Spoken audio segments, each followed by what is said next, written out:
நமது மெய்ப்பரும் நமது மீட்பரும் நமது ஆண்டவருமாகிய இயேசு கிறிஸ்துவில் பிரியமான உறவுகளே, நாள்தோறும் வத்திக்கான் வானொலி நிகழ்ச்சிகளை அருள் ஒளி இணையதளம் வழியாக உங்களுக்கு நாங்கள் ஒளிபரப்புகின்றோம். உங்களுக்காக தொகுத்து வழங்குபவர் உங்கள் அன்பு சோதரன் பேசாலை தாஸ்.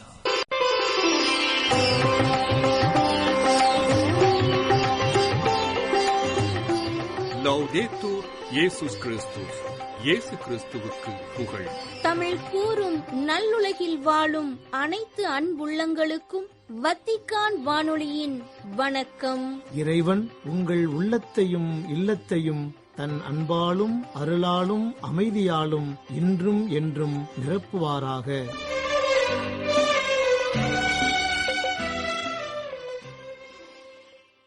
அன்பு நெஞ்சங்களே, இன்றைய நம் ஒலிபரப்பில் திருத்தந்தை பிரான்சிஸ் அவர்களின் அடக்கச் சடங்கு குறித்த விவரம், திரு அவை மற்றும் அரசியல் தலைவர்களின் இரங்கல் செய்திகள் ஆகியவை குறித்து உங்களுக்கு வழங்குகின்றோம்.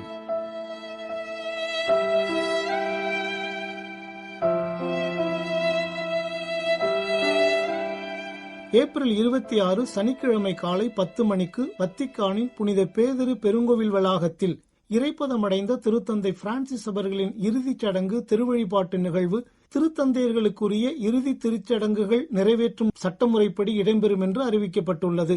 இந்த இறுதிச் சடங்கு வழிபாட்டு நிகழ்வுக்கு கர்தினால்கள் அவையின் தலைவர் கர்தினால் ஜோவானி பத்திஸ்தா ரே அவர்கள் தலைமையேற்று வழிநடத்துவார் என்றும் அவ்வறிவிப்பில் தெரிவிக்கப்பட்டுள்ளது. திருப்பலி கொண்டாட்டத்தின் முடிவில் இரங்கல் செய்தி மற்றும் பிரியாவிடை வழங்கும் நிகழ்வு நடைபெறும் என்றும் அதனைத் தொடர்ந்து அவரது உடலை தாங்கிய பெட்டி புனித பேதுரு பெருங்கோவிலின் உள்ளே கொண்டு செல்லப்பட்டு பின்னர் நல்லடக்கம் செய்வதற்காக புனித மேரி மேஜர் பெருங்கோவிலுக்கு எடுத்துச் செல்லப்படும் என்றும் கூறப்பட்டுள்ளது. ஏப்ரல் 23 புதன்கிழமை காலை 9 மணிக்கு இறைப்பதம் அடைந்த திருத்தந்தை பிரான்சிஸ் அவர்களின் உடலை தாங்கிய பெட்டி சாந்தா மார்த்தா இல்லத்தின் கோவிலில் இருந்து புனித பேதுரு பெருங்கோவிலுக்கு திருத்தந்தையர்களுக்குரிய இறுதி திருச்சடங்குகள் நிறைவேற்றும் சட்ட முறைப்படி கொண்டு வரப்படும் என்று அறிவித்துள்ளது வத்திக்கான். அதன் பிறகு கர்தினால் கெவின் ஜோசப் ஃபரெல் அவர்களின் தலைமையில் இடம்பெறும் சிறியதொரு இறை வழிபாட்டிற்கு பிறகு பேரணி தொடங்கும் என்றும் இது சாந்தா மார்த்தா சதுக்கம் மற்றும் புனித பேதுரு சதுக்கம் வழியாக பெருங்கோவிலின் மையக்கதவு வழியாக உள்ளே செல்லும் என்றும் தெரிவிக்கப்பட்டுள்ளது. இறுதியாக பாவ மன்னிப்பு பலிபீடத்தில் நிகழும் சிறியதொரு இறைவார்த்தை வழிபாட்டிற்கு கர்தினால் ஃபரெல் அவர்கள் தலைமை தாங்குவார் என்றும் அதன் முடிவில் திருத்தந்தையின் உடலுக்கு அஞ்சலி செலுத்தும் நிகழ்வு தொடங்கும் என்றும் குறிப்பிடப்பட்டுள்ளது.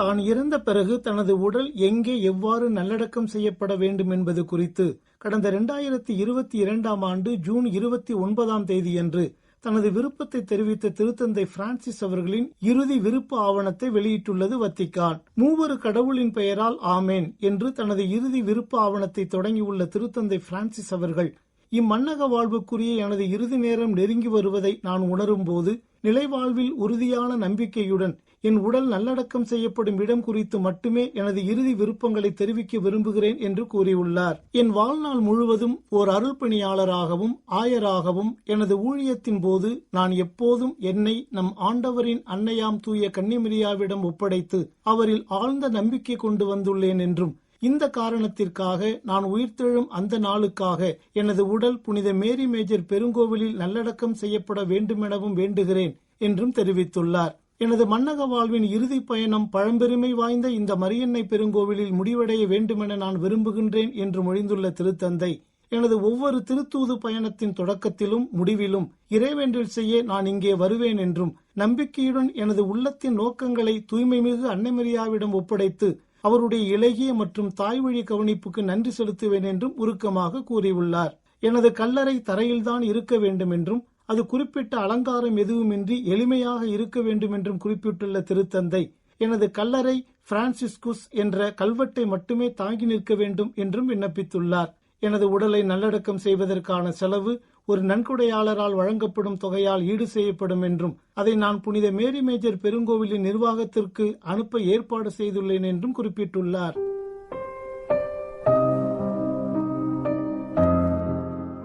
உயிர்ப்பு பெருவிழாவிற்கு அடுத்த நாள் திங்கட்கிழமையன்று மறைந்த திருத்தந்தை பிரான்சிஸ் அவர்களின் ஆன்மா இறைவனில் நிறையமைதி பெற பல்வேறு ஆலயங்களில் சிறப்பு ஜெப வழிபாடுகள் ஏறெடுக்கப்பட்டன. அதன்படி வத்திக்கான் தூய பேதுரு பெருங்கோவில் வளாகத்திலும் மேரி மேஜர் பெருங்கோவில் வளாகத்திலும் ஏப்ரல் 21 திங்கட்கிழமை மாலை ஜெபமாலை வழிபாடானது நடைபெற்றது. திருத்தந்தை பிரான்சிஸ் அவர்களின் மறைவிற்கு உலக நாடுகளின் தலைவர்கள், தல திரு அவைகளின் தலைவர்கள், கத்தோலிக்க அமைப்புகள் என பலர் தங்களது இரங்கல் செய்தியை எடுத்துரைத்து வருகின்றனர்.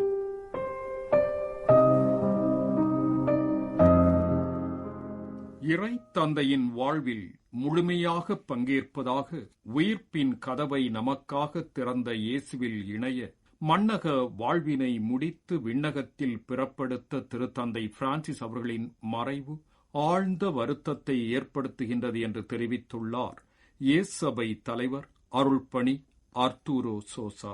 உலகளாவிய திரு அவையின் தலைவராக கடந்த 12 ஆண்டுகளாக பணியாற்றி வந்தவரும் இயேசபை அருள்பணியாளருமான ஹோர்கே பெர்கோலியோ எனும் இயற்பெயர் கொண்ட திருத்தந்தை பிரான்சிஸ் அவர்களின் மறைவிற்காக வருந்தும் அனைத்து மக்களுடன் இணைந்து அவரின் ஆன்ம இளைப்பாற்றிக்காக ஜெபிப்பதாகவும் குறிப்பிட்டுள்ளார் அருள்பணி சோசா.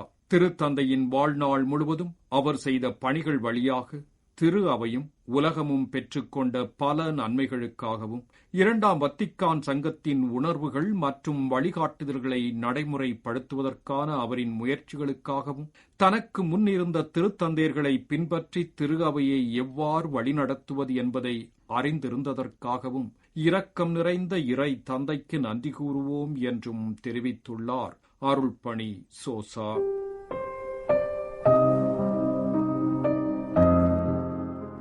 கடந்த 12 ஆண்டுகளாக திரு அவைக்கு ஆழ்ந்த ஆன்மீகத்தையும் ஊக்கத்தையும் அளிக்கும் தலைவராக இருந்தவர் திருத்தந்தை என்றும், மிகுந்த பணிவு, இரக்கம் மற்றும் நற்செய்திக்கு உறுதியான அர்ப்பணிப்புடன் இறைமக்களை வழிநடத்தியவர் என்றும் இரங்கல் செய்தியில் எடுத்துரைத்துள்ளார் வடக்கு அயர்லாந்தின் அர்மாக் மறைமாவட்ட துணை ஆயர் மைக்கேல் ரூட்டர். இத்தாலியின் பொம்பே அன்னை மரியா திருத்தலத்தின் ஆலய மணிகள் துயரத்தை வெளிப்படுத்தும் வகையில் ஒலிக்கப்பட்டன. 2015ஆம் ஆண்டு மார்ச் 21 அன்று பொம்பே திருத்தலத்திற்கு வந்த திருத்தந்தை பிரான்சிஸ் அவர்கள் அன்னை மரியா திரு உருவத்தின் முன் நின்று ஜெபித்த ஜெபமானது இறை மக்களால் உருக்கமாக ஜெபிக்கப்பட்டது. திருத்தூது பயணத்தின் போது திருத்தலத்தில் ஜெபித்து அங்கிருந்து விடைபெறும் முன் இறை மக்களை பார்த்து திருத்தந்தை பிரான்சிஸ் அவர்கள் கூறிய வார்த்தைகளான, நாம் அன்னை மரியாவிடம் நமது ஜெபத்தினை எடுத்துரைத்து விட்டோம், அவர் நம் அனைவருக்கும் ஆசீரளிப்பார், உங்களுக்கும் எனக்கும் இந்த உலகம் முழுவதற்கும் ஆசீரளிப்பார், ஏனெனில் அவரே நம்மை பாதுகாக்கின்றவர், எனக்காக ஜெபிக்க மறவாதீர்கள் என்ற வார்த்தைகளை இறை மக்கள் நினைவு கூர்ந்தனர். குடும்பங்களின் இதயங்களை எளிமையான, ஆழமான மற்றும் உண்மையான வார்த்தைகளால் எவ்வாறு பேசுவது என்பதை அறிந்த ஆன்மீக வழிகாட்டியான திருத்தந்தை பிரான்சிஸ் அவர்களின் மறைவு ஆழ்ந்த துயரத்தை ஏற்படுத்துகின்றது என்றும், தனது பதவிக்காலம் முழுவதும் திரு அவை மற்றும் சமூகத்தின் மையமாக குடும்பத்தை வைத்தவர் என்றும் எடுத்துரைத்துள்ளது இத்தாலியின் லாத்சியோ குடும்ப இயக்கம்.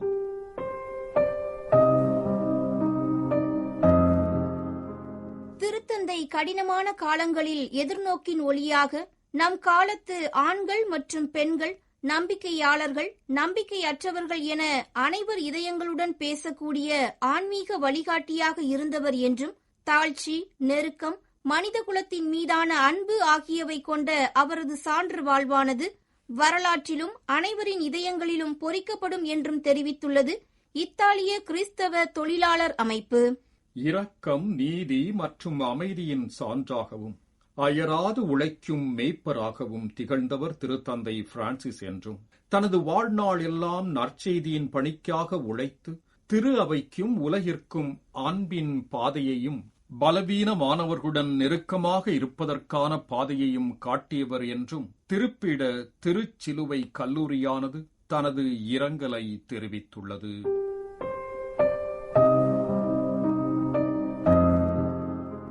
ஏப்ரல் 21 திங்கட்கிழமையன்று திருத்தந்தை பிரான்சிஸ் அவர்கள் மரணமடைந்ததை முன்னிட்டு இந்தியாவில் 3 நாட்கள் துக்கம் அனுசரிக்கப்படும் என்று மத்திய அரசு அறிவித்துள்ளது. மத்திய உள்துறை அமைச்சகம் சார்பில் வெளியிடப்பட்டுள்ள செய்திக்குறிப்பில் திருத்தந்தை பிரான்சிஸ் அவர்கள் மறைவையொட்டி நாடு முழுவதும் 3 நாட்கள் துக்க தினம் அனுசரிக்கப்பட உள்ளது என தெரிவிக்கப்பட்டுள்ளது. துக்கம் அனுசரிக்கப்படும் நாட்களில் நாடு முழுவதும் தேசிய கொடிகள் அரை கம்பத்தில் பறக்க விடப்படும் மற்றும் குறிப்பிட்ட தினங்களில் எவ்வித கொண்டாட்டங்களும் இருக்காது என்றும் தெரிவிக்கப்பட்டுள்ளது. தமிழக அரசும் செவ்வாயும் புதனும் துக்கம் அனுசரிப்பதாகவும் அவர் உடல் அடக்கம் செய்யப்படும் நாள் அன்றும் துக்க நாளாக அனுசரிக்கப்படும் எனவும் அறிவித்துள்ளது. திருத்தந்தை பிரான்சிஸ் மறைவால் மிகுந்த வேதனை அடைகிறேன். இந்த துயரமான தருணத்தில் உலகளாவிய கத்தோலிக்க சமூகத்திற்கு எனது மனமார்ந்த இரங்கலை தெரிவித்துக் கொள்கின்றேன் என்று பதிவிட்டுள்ள இந்திய பிரதமர் நரேந்திர மோடி அவர்கள், உலகெங்கிலும் உள்ள கோடிக்கணக்கான மக்களால் கருணை, பணிவு மற்றும் ஆன்மீக தைரியத்தின் கலங்கரை விளக்கமாக திருத்தந்தை பிரான்சிஸ் எப்போதும் நினைவு கூறப்படுவார் என திருத்தந்தை பிரான்சிஸ் அவர்களுக்கு இரங்கல் தெரிவித்துள்ளார். மேலும் அந்த எக்ஸ் தளப்பதிவில் நரேந்திர மோடி அவர்கள் ஏழைகளுக்கும் ஒடுக்கப்பட்டவர்களுக்கும் விடாமுயற்சியுடன் சேவை செய்தார். துன்பப்படுபவர்களுக்கு அவர் நம்பிக்கையின் உணர்வை தூண்டினார். அவருடனான எனது சந்திப்புகளை நான் அன்புடன் நினைவு கூறுகிறேன். இந்திய மக்கள் மீதான அவரது பாசம் எப்போதும் போற்றப்படும். கடவுளின் அரவணைப்பில் அவரது ஆன்மா அமைதியை காணட்டும் என்றும் குறிப்பிட்டுள்ளார். மேலும் காங்கிரஸ் கட்சியின் ராகுல் காந்தி அவர்கள் கருணை, நீதி மற்றும் அமைதியின் உலகளாவிய குரலான திருத்தந்தை பிரான்சிஸ் அவர்களின் மறைவால் மிகவும் வருத்தமடைந்தேன். மறைந்த திருத்தந்தை பிரான்சிஸ் ஒடுக்கப்பட்டவர்களுக்கும் ஓரங்கட்டப்பட்டவர்களுக்கும் ஆதரவாக நின்றார். சமத்துவமின்மைக்கு எதிராக அச்சமின்றி பேசினார். அன்பு மற்றும் மனிதநேயம் பற்றி தன்னுடைய போதனைகளால் மதங்களை கடந்து பில்லியன் கணக்கான மக்களுக்கு வழிகாட்டியாக இருந்தார் என தன் இரங்கல் செய்தியை வெளியிட்டுள்ளார்.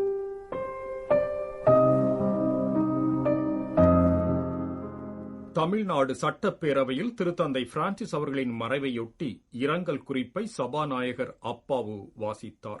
அதில் கத்தோலிக்க திரு அவையின் தலைவராகவும் பரிவோடும் முற்போக்கு கொள்கைகளோடும் பெரும் மாற்றங்களை முன்னெடுத்த திருத்தந்தை பிரான்சிஸ் தனது 88வது வயதில் மறைவுற்ற செய்தியறிந்து இப்பேரவை மிகுந்த அதிர்ச்சியும் துயரமும் கொள்கின்றது. திருத்தந்தை பிரான்சிஸ் இரக்கம் உள்ளவராக, முற்போக்கு குரலாக, பணிவு, அறநெறிசார், துணிவு மற்றும் ஆழமான மனித நேயத்துடன் திரு அவையை வழிநடத்தினார். வறியவர் மீதான அர்ப்பணிப்பு, புறக்கணிக்கப்பட்டவர்களுக்கான அரவணைப்பு, நீதி, அமைதி மற்றும் மதங்களுக்கு இடையிலான உரையாடல்களுக்கான அவரது முன்னெடுப்புகள் ஆகியவை கத்தோலிக்க உலகத்தை தாண்டியும் அவருக்கு பெரும் மரியாதையை பெற்றுத் தந்தன. அவரது மறைவால் வாடும் கத்தோலிக்க திரு அவைக்கும் உலகெங்கும் வாழும் கத்தோலிக்க கிறிஸ்தவ மக்களுக்கும் இப்பேரவை ஆழ்ந்த இரங்கலை தெரிவித்துக் கொள்கின்றது என கூறப்பட்டது. பின்னர் சட்டப்பேரவை உறுப்பினர்கள் அனைவரும் 2 நிமிடங்கள் எழுந்து நின்று அஞ்சலி செலுத்தினர். திருத்தந்தையின் மறைவையொட்டி தமிழக முதல்வர் வெளியிட்டுள்ள இரங்கல் செய்தியில், கத்தோலிக்க திரு அவையை உணர்வுத்திறன் மிக்கதாகவும் முற்போக்கு விழுமியங்களுடனும் வழிநடத்திய திருத்தந்தை பிரான்சிஸ் அவர்களின் மறைவால் ஆழ்ந்த வருத்தமடைந்தேன். ஏழைகளுக்கான அவரது அர்ப்பணிப்பு, ஒதுக்கப்பட்டவர்களை அரவணைத்தல், நீதி, அமைதியை நிலைநாட்டுவதற்கான முயற்சிகள், மதங்களுக்கு இடையேயான உரையாடலுக்கான அவரது வாதங்கள் கத்தோலிக்க உலகிற்கு அப்பால் அவருக்கு மரியாதையை பெற்றுத் தந்துள்ளன. இரக்கம் மற்றும் மனித நேயத்தை அடிப்படையாக கொண்ட நம்பிக்கையை மனித குலத்துக்கு விட்டுச் சென்றுள்ளார் என தெரிவித்துள்ளார்.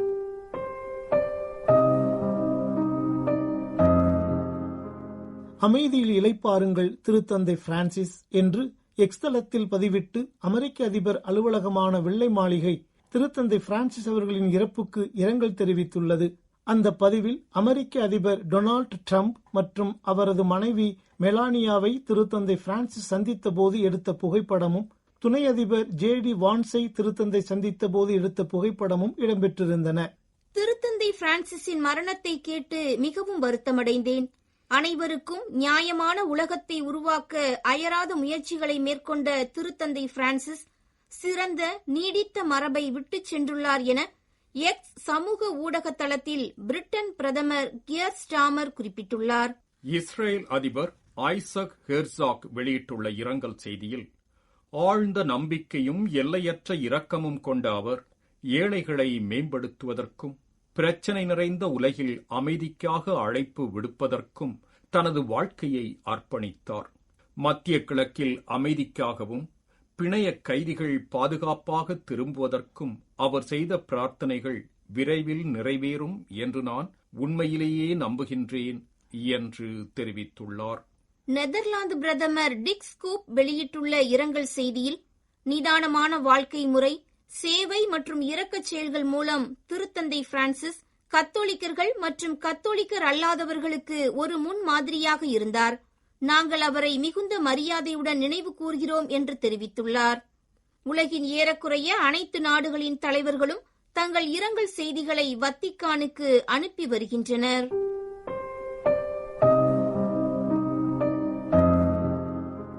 திருத்தந்தையின் அடக்கச் சடங்கு வரும் சனிக்கிழமை ஏப்ரல் 26 அன்று இடம்பெற்ற சில நாட்களுக்கு பின் உலகின் 80 வயதிற்குட்பட்ட கர்தினால்கள் வத்திக்கானில் கூடி அடுத்த திருத்தந்தையை தேர்ந்தெடுக்கும் வாக்களிப்பில் கலந்து கொள்வர். அடுத்த திருத்தந்தையை தேர்ந்தெடுக்கும் தகுதியுடைய, அதாவது 80 வயதிற்குட்பட்ட கர்தினால்கள் இன்று திரு அவையில் 135 பேர் உள்ளனர். திரு அவையில் இன்று 252 கர்தினால்கள் இருக்கின்ற போதிலும் இவர்களில் 117 பேர் 80 வயதிற்கும் மேற்பட்டவர்கள். அதாவது திருத்தந்தையை தேர்ந்தெடுக்கும் தேர்தலில் 80 வயதிற்கு மேற்பட்டவர்கள் பங்கேற்க முடியாது என்பது திரு அவை விதி. இந்திய கர்தினால்கள் 6 பேர் இருப்பினும் திருத்தந்தைக்கான தேர்தலில் வாக்களிக்கும் உரிமை பெற்றவர்கள் 4 பேரே ஆகும். கோவா டாமன் பேராயர் கர்தினால் பிலிப் நேரி பெராவ், கேரளாவின் சீரோ மலங்கரா வழிபாட்டு முறை திருவை தலைவர் கர்தினால் பசேலியேஸ் கிளிமிஸ், ஹைதராபாத் பேராயர் கர்தினால் ஆண்டனி பூலா, வத்திக்கானில் பணிபுரியும் கர்தினால் ஜார்ஜ் ஜேக்கப் கூவக்காடு ஆகியோரே இந்த நால்வராவர். இன்று உலகில் வாழும் 252 கர்தினால்களுள் 114 பேர் ஐரோப்பாவிலும், 37 பேர் ஆசியாவிலும், 32 பேர் தென் அமெரிக்காவிலும், 29 பேர் ஆப்பிரிக்காவிலும், 28 பேர் வட அமெரிக்காவிலும், 8 பேர் மத்திய அமெரிக்காவிலும், 4 பேர் ஓசியானியாவிலும் வாழ்கின்றனர். ஐரோப்பாவை சார்ந்த கர்தினால்களுள் 46.5 விழுக்காட்டினரும், ஆசியாவை சார்ந்த கர்தினால்களுள் 62.2 விழுக்காட்டினரும், வட அமெரிக்காவை சார்ந்த கர்தினால்களுள் 57.1 விழுக்காட்டினரும், மத்திய அமெரிக்காவில் உள்ளோருள் 50 விழுக்காட்டினரும், தென் அமெரிக்காவில் உள்ளோருள் 53.1 விழுக்காட்டினரும், ஆப்பிரிக்காவின் 62.1 விழுக்காட்டினரும், ஓசியானியாவின் 100 விழுக்காட்டினரும் 80 வயதிற்கு உட்பட்டவர்கள், அதாவது திருத்தந்தையை தேர்ந்தெடுக்க வாக்களிக்கும் தகுதி பெற்றவர்கள். திருத்தந்தை பிரான்சிஸ் அவர்களால் கர்தினாலாக உயர்த்தப்பட்டவர்களுள் 148 பேர் தற்போது உயிர் வாழ்கின்றனர். இதில் 108 பேர் 80 வயதிற்குட்பட்டவர்கள். திருத்தந்தை 16ஆம் பெனடிக்ட் அவர்களால் கர்தினாலாக உயர்த்தப்பட்டு தற்போது உயிரோடு இருக்கும் 62 பேரில் 22 பேரே 80 வயதிற்குட்பட்டவர்கள். 20 ஆண்டுகளுக்கு முன்னர் உயிரிழந்த புனித திருத்தந்தை 2ஆம் ஜான்பால் அவர்களால் கர்தினாலாக உயர்த்தப்பட்டு தற்போது உயிரோடு இருக்கும் 41 கர்தினால்களுள் 5 பேரே 80 வயதிற்குட்பட்டவர்கள். கர்தினால்கள் விங்கோ புலியிச், பீட்டர் டக்சன், பீட்டர் எர்தோ, ஜோசிப் பொசானிச், பிலிப்பே பார்பரின் ஆகியோரே இவர்கள். இவர்கள் 5 மட்டுமே திருத்தந்தையர்கள் 16ஆம் பெனடிக்ட், திருத்தந்தை பிரான்சிஸ் ஆகியோர் தேர்ந்தெடுக்கப்பட்ட தேர்தலில் பங்கு பெற்றதோடு அடுத்த திருத்தந்தைக்கான தேர்தலிலும் பங்கெடுக்க உள்ளனர். அதாவது அடுத்த திருத்தந்தைக்கான தேர்தலில் பங்கெடுக்க உள்ளோரில் 108 பேர் திருத்தந்தை பிரான்சிஸ் அவர்களால் கர்தினால்களாக உயர்த்தப்பட்டவர்களாகவும், 22 பேர் திருத்தந்தை 16ஆம் பெனடிக்ட் அவர்களால் கர்தினாலாக உயர்த்தப்பட்டவர்களாகவும், 5 பேர் புனித திருத்தந்தை 2ஆம் ஜான்பால் அவர்களால் கர்தினாலாக. அரசியல் தலைவர்களின் இரங்கல் செய்திகள், திரு அவையில் கர்தினால்கள் குறித்த விவரம் ஆகியவைகளை இன்று உங்களுக்கு வழங்கி விடைபெறுவது வத்திக்கான் வானொலி. செவி மடுத்தலுக்கு நன்றி. வணக்கம். வணக்கம். வணக்கம். இதுவரையில் நீங்கள் செவியுற்றது வத்திக்கான் வானொலியின் இன்றைய நிகழ்ச்சிகள். மீண்டும் மற்றொரு வத்திக்கான் வானொலி நிகழ்ச்சியில் உங்கள் அனைவரையும் சந்திக்கும் வரை அன்பு விடைபெற்றுச் செல்வது உங்கள் அன்பின் பேசாலை தாஸ்.